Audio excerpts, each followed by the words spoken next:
ogni fortistiere marcia verso l'apparire. Benito Mussolini considered himself heir to the great Caesars of the past and was determined to create a great new Roman Empire. To prove his success to his own people and the world, he would acquire a new colony for Italy in Africa.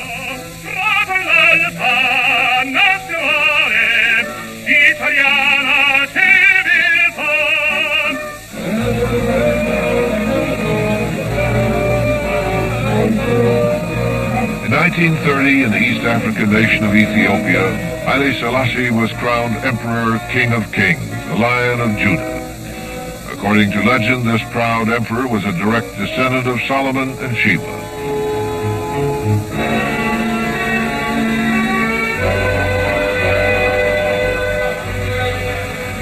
Educated in Europe, he was determined to bring his 3,000-year-old primitive kingdom into the 20th century. This is a story of brutal conquest and blithe ignorance. Ethiopia, a primitive African kingdom, would soon be overrun by Benito Mussolini's mechanized fascist army. The tactics used by the Italian forces would outrage Americans. As we launched protest after protest to no avail, we would fail to recognize that what had occurred was the final chapter of a century of European imperial conquest and the first hint of the manner in which World War II would be fought.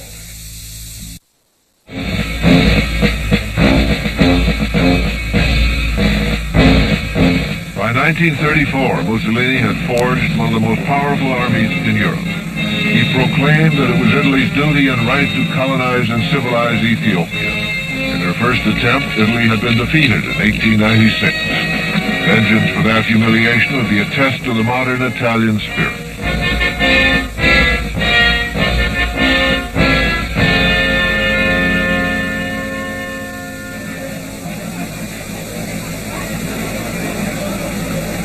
Haile Selassie was enough of a realist to take Mussolini seriously, but he placed his faith in the League of Nations to stop Italian aggression, and the rest of the world shared his hopes.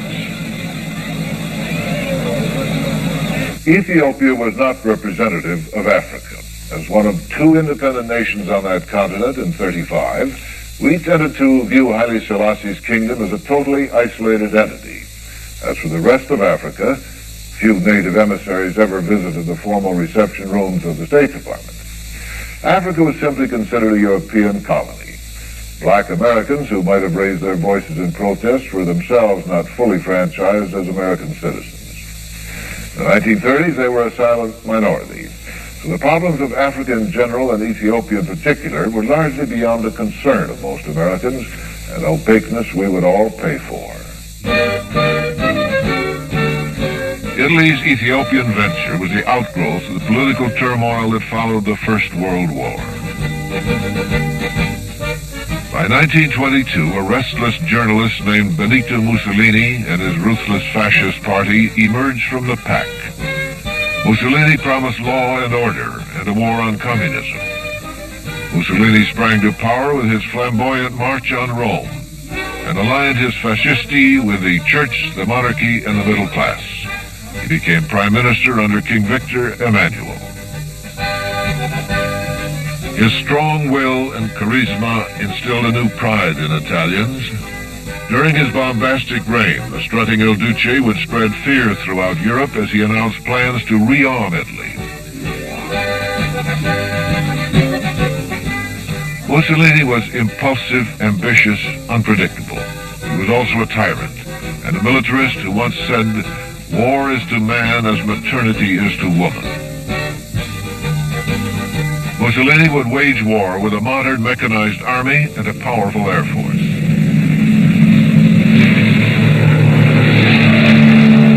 The dictator admired American General Billy Mitchell and was impressed by his demonstrations of air power. Because Il Duce's militancy and saber-rattling alarmed many Americans, in 1931 he broadcast a message of peace to the United States. Ladies and gentlemen, I am very glad to take this opportunity. Italy will never take the initiative in promoting war. By 1934, the World Depression slowed down his domestic program. Mussolini decided that his people needed a national challenge to boost their spirits. They would acquire a new colony next to Italian Somaliland in Ethiopia. His target was Walwal, a desert watering hole. On December 5th, 1934, under the leadership of Marshal de Bono, an incompetent World War I general, Italian troops provoked a skirmish over the water rights at Walwal. The Ethiopians were easily routed in this test encounter.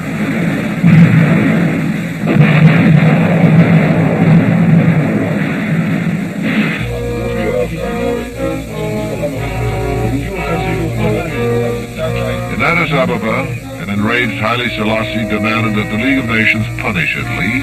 He had every reason to believe that the League would stop Mussolini.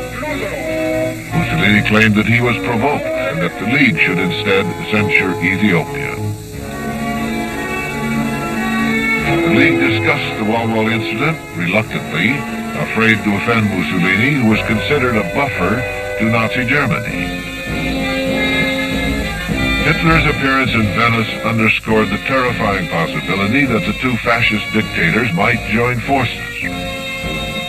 The Venice meeting was a disaster. In the beginning, the imperious Il Duce in complete dress regalia snubbed Hitler, who arrived in a blue serge suit.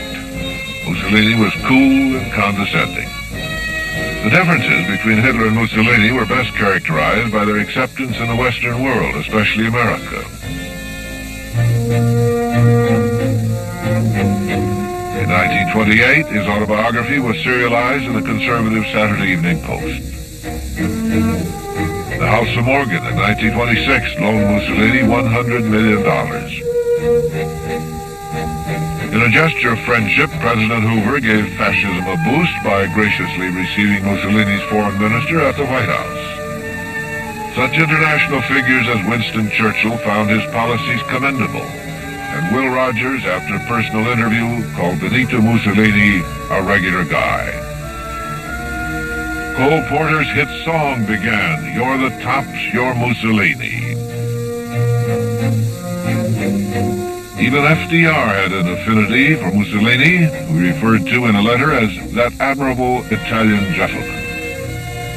Prior to Italy's invasion of Ethiopia, no authentic public opinion surveys were taken in the United States during Mussolini's regime, but it would be safe to say that the majority of Americans approved of Mussolini.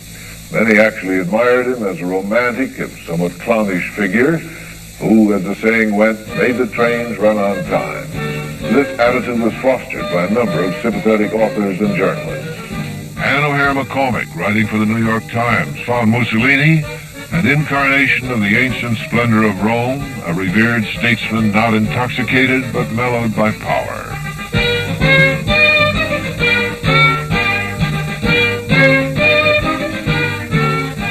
Lincoln Steffens, a widely syndicated journalist, waxed poetic that, I quote, "God had formed Mussolini out of a rib of Italy." As early as 1923, however, Ernest Hemingway wrote that Il Duce was the biggest bluff in Europe.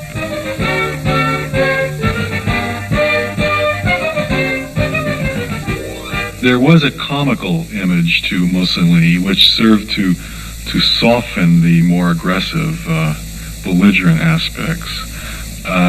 But if there was a parallel, that it was usually drawn between Theodore Roosevelt, a man on the horseback type of figure, who sort of took history, seized history by his own hands and bent it to his will, and reassured Americans that human intelligence and will was still in control of events.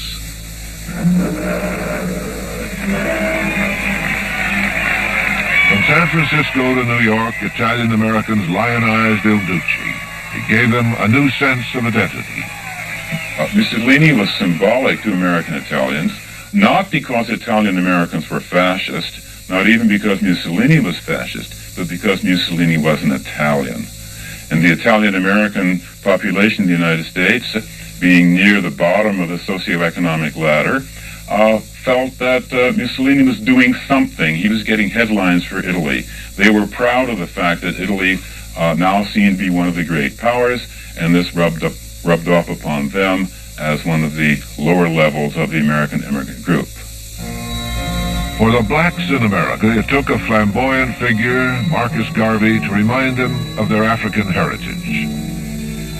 In the 1920s, his Back to Africa national movement influenced many blacks. A colorful adventurer and aviator, Colonel Hubert Julian, known as the Black Eagle of Harlem, urged his people to join their brothers in Ethiopia. Blacks were developing a political consciousness. Novelist Richard Wright described their bitter legacy. Our outward guise, he said, still carries the old familiar aspect which 300 years of oppression in America have given us, but beneath the garb of the black laborer, the black cook, the black elevator operator, lies an uneasily tied knot of pain and hope. In the summer of 35, many American blacks signed up to go to Ethiopia. There's no record of how many, if any, actually did go. Nevertheless, the hostility between blacks and Italian Americans became intense. There are a number of them. Riots in Harlem and in Little Italy and Mulberry Street in New York City. And there were clashes reported in Chicago and San Francisco between blacks and Italian Americans. But the most dramatic episode occurred during the heavyweight prize fight between Joe Louis and the Italian contender Primo Carnera.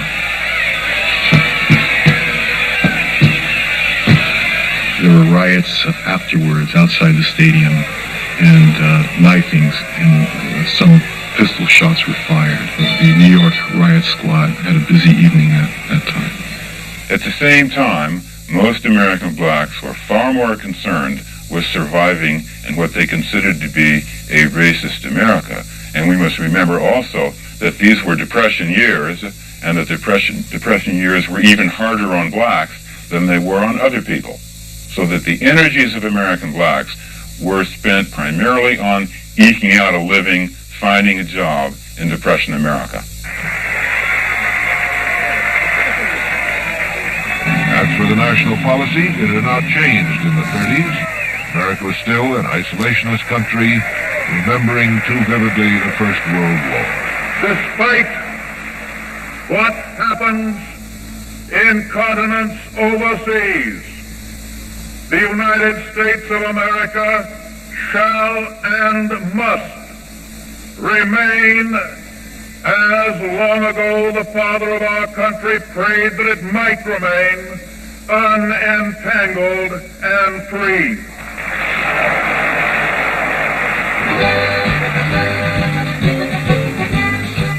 Italian troops training at the leash were sent off to invade Abyssinia. Ducci was encouraged in his African venture.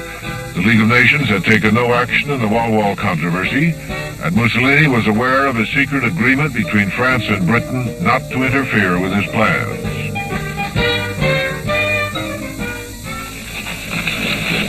On October 3rd, 1935, more than 250,000 Italian troops, complemented by thousands of well-trained Somali natives, crossed the northern and southern borders of Ethiopia. They advanced unchallenged for 2 days.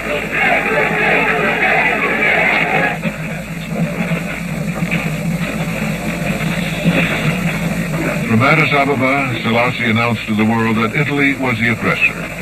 He fervently hoped that his barefoot soldiers with World War I weapons would be rescued from massacre by the League of Nations. His strategy was to send small units to the front at first and let the desolate mountain and desert terrain hold back the invaders.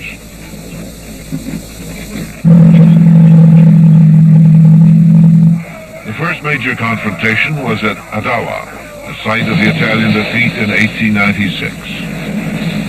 Perhaps not since the invention of gunpowder had one army enjoyed such military supremacy.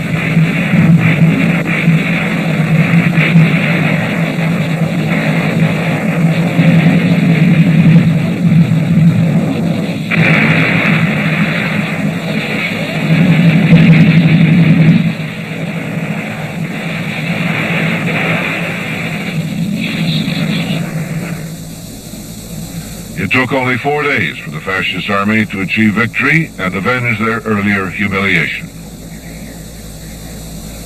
The war was marked by much pure savagery. Mussolini's mechanized army decimated Selassie primitive tribesmen.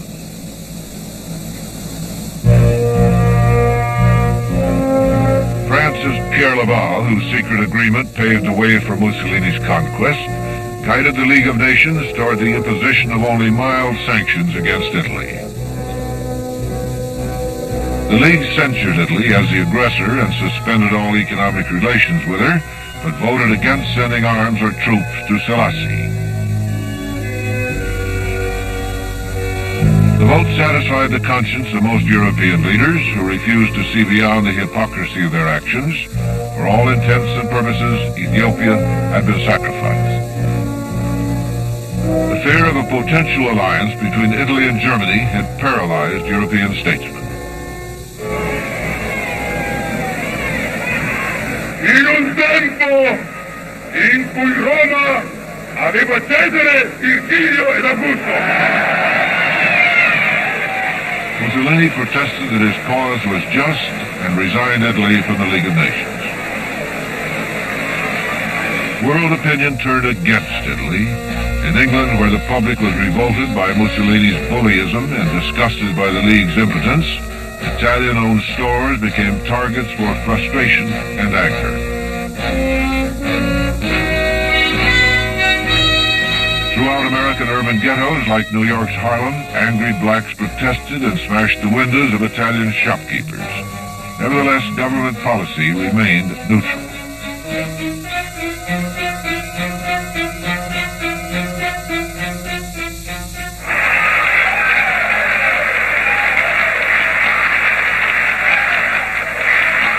The United States is following a twofold neutrality towards any and all nations which engage in wars that are not of immediate concern to the Americas. First, we decline to encourage the prosecution of war by permitting belligerents to obtain arms, ammunition, or implements of war from the United States. Nations seeking expansion. FDR did manage to get Congress approval of a moral embargo on trade with Italy of all raw materials except oil. I think it would be quite fair to say, with hindsight certainly, that the United States did very little to enforce any moral embargo other than making protestations and declarations. I think it's quite clear that had there been an effective embargo against oil for the Italian war machine, that the Italian invasion would have had to come to a halt.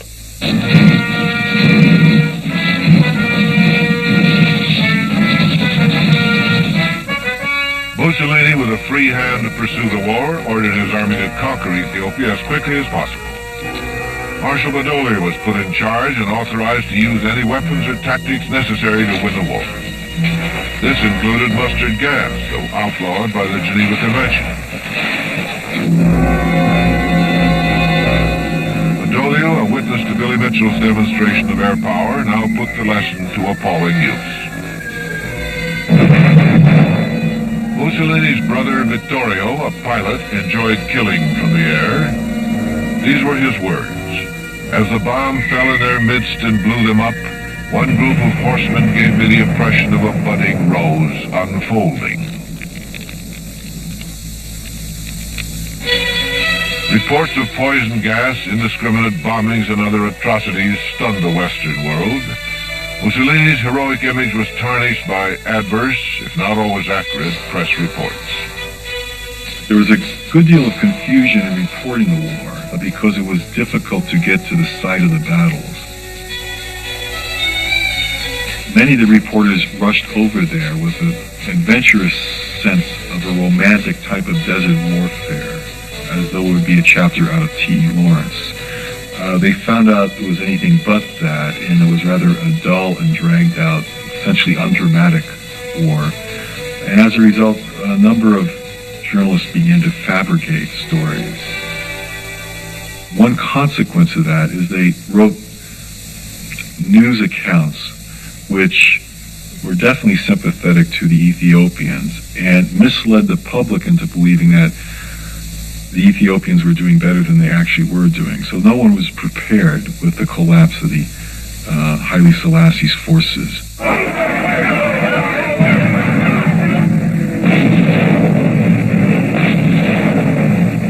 Even Mussolini was surprised by the speedy Italian success. Prepared for a 6-year war, it ended in 6 months. The efficient Italian war machine devastated both Selassie's primitive army and his primitive country.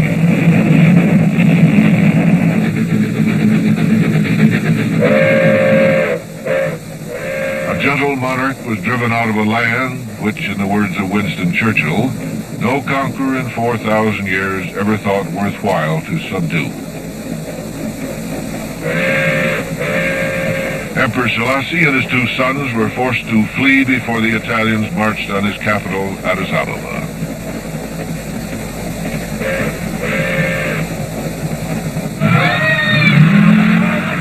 About 700,000 Ethiopians were killed. About 2,000 Italians died.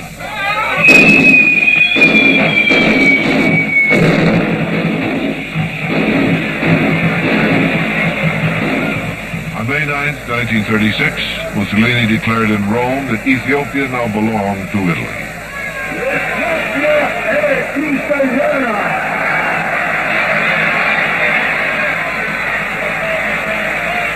It was Mussolini's first conquest. It was also an early warning of fascist intentions, and America ignored the cry.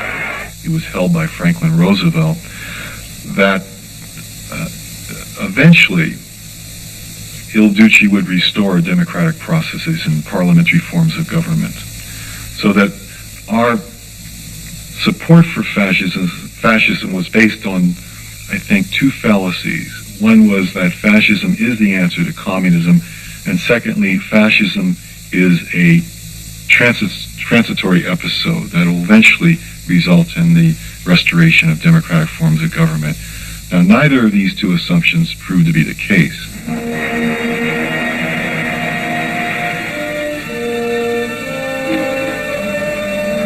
Selassie was granted exile in a guilt-ridden but generous England. However, he demanded the opportunity to address the League of Nations as soon as possible, hoping to salvage at least his self-respect.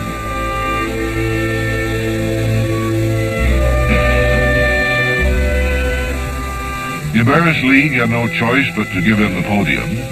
Italian journalists heaped upon him the final and most humiliating indignity. Monsieur le Président, Monsieur le...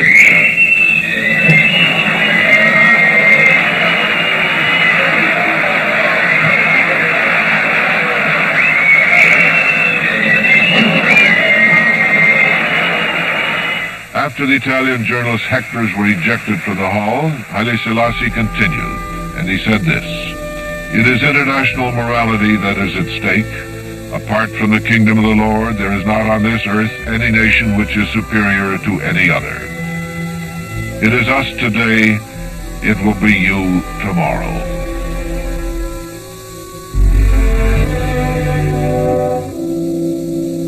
The wisdom and prophetic nature of Haile Selassie's speech at the League of Nations went unheeded.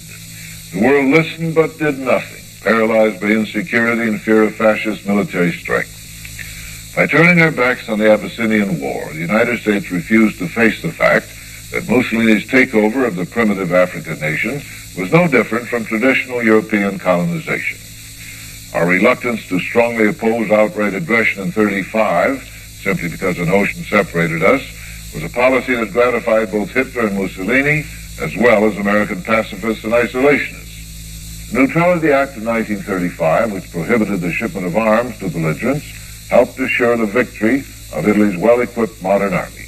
The ease with which Italy overpowered Ethiopia was a signal to fascist dictators that democratic nations would not resist their urge for conquest with anything but words. Ethiopia set the stage for European conquest.